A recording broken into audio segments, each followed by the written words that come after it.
ನಮಸ್ಕಾರ.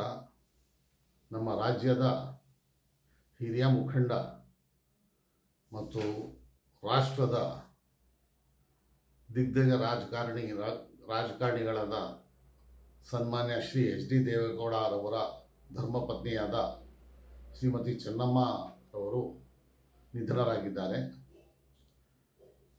ಅವರ ನಿಧನದ ಬಗ್ಗೆ ಎಲ್ಲ ರಾಜ್ಯದ ಜನರಿಗೆ ಮತ್ತು ರಾಷ್ಟ್ರದಲ್ಲಿ ಬಹಳಷ್ಟು ಜನರಿಗೆ ಬಹಳ ದುಃಖ ಇದೆ, ನೋವಿದೆ. ಸುಮಾರು 30 ವರ್ಷ ಜನತಾದಳ ಜಾತ್ಯತೀತ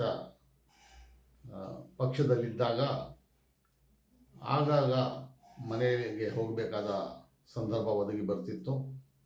ಆಗಲೆಲ್ಲ ನಾವು ಕಂಡಿದ್ದೇನೆಂದರೆ, ಶ್ರೀಮತಿ ಚೆನ್ನಮ್ಮನವರು ಒಂದು ಪ್ರಧಾನಮಂತ್ರಿಗಳ ವ್ಯಕ್ತಿ, ಪ್ರಧಾನಮಂತ್ರಿಗಳಾದ ವ್ಯಕ್ತಿಗೆ ಎಂಥ ಒಂದು ಗೃಹ ಲಕ್ಷಣಗಳು ಬೇಕೋ ಅದನ್ನೇ ಸರಿಯಾಗಿ ಅವರು ಅದರಂತೆ ಪೂರ್ತಿ ಮನೆ ಮತ್ತು ಗೃಹ ನಿಭಾಯಿಸ್ತಾಯಿದ್ರು.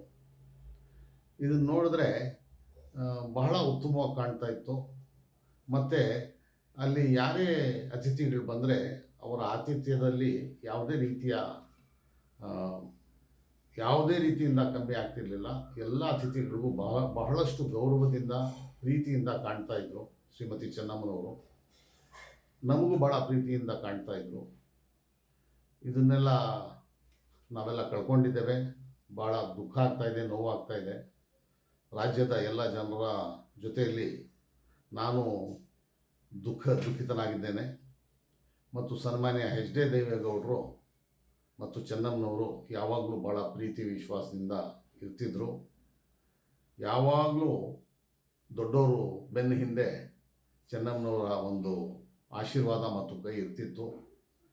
ಅಷ್ಟೇ ಅಲ್ಲ, ತಮ್ಮ ಸಂಸಾರನ ಮತ್ತು ಕುಟುಂಬದವ್ರನ್ನ ಯಾವ ರೀತಿ ಮುಂದೆ ತಗೊಂಡು ಹೋಗಬೇಕು ಅದರಲ್ಲೂ ಶ್ರೀಮತಿ ಚೆನ್ನಮ್ಮನವರ ಭಾಳ ಒಂದು ಒಳ್ಳೆಯ ರೀತಿಯ ಒಂದು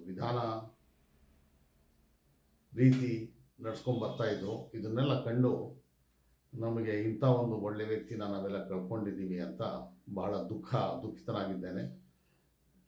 ರಾಜ್ಯದ ಎಲ್ಲ ಜನ ದುಃಖಿತರಾಗಿದ್ದಾರೆ. ಈ ಸಂದರ್ಭದಲ್ಲಿ ದೇವರವರಿಗೆ ಒಳ್ಳೆಯ ಒಂದು ರಿಟರ್ನ್ಸ್ ಕೊಡಲಿ ಮತ್ತು ಎಲ್ಲರಿಗೂ ಆ ದುಃಖದಿಂದ ಹೊರಗೆ ಬರೋದಕ್ಕೆ ಒಂದು ಅವಕಾಶ ಮಾಡಿಕೊಳ್ಳಿ ಅಂತ ಹೇಳುತ್ತಾ, ಮತ್ತೊಮ್ಮೆ ಇಷ್ಟೊಂದು ಒಳ್ಳೆಯ ವ್ಯಕ್ತಿಯನ್ನು ಕಳ್ಕೊಂಡಿದ್ದೇವೆ, ಅದು ದುಃಖ ವ್ಯಕ್ತಪಡಿಸುತ್ತಾ ನಾನು ಮಾತು ಮುಗಿಸ್ತೇನೆ.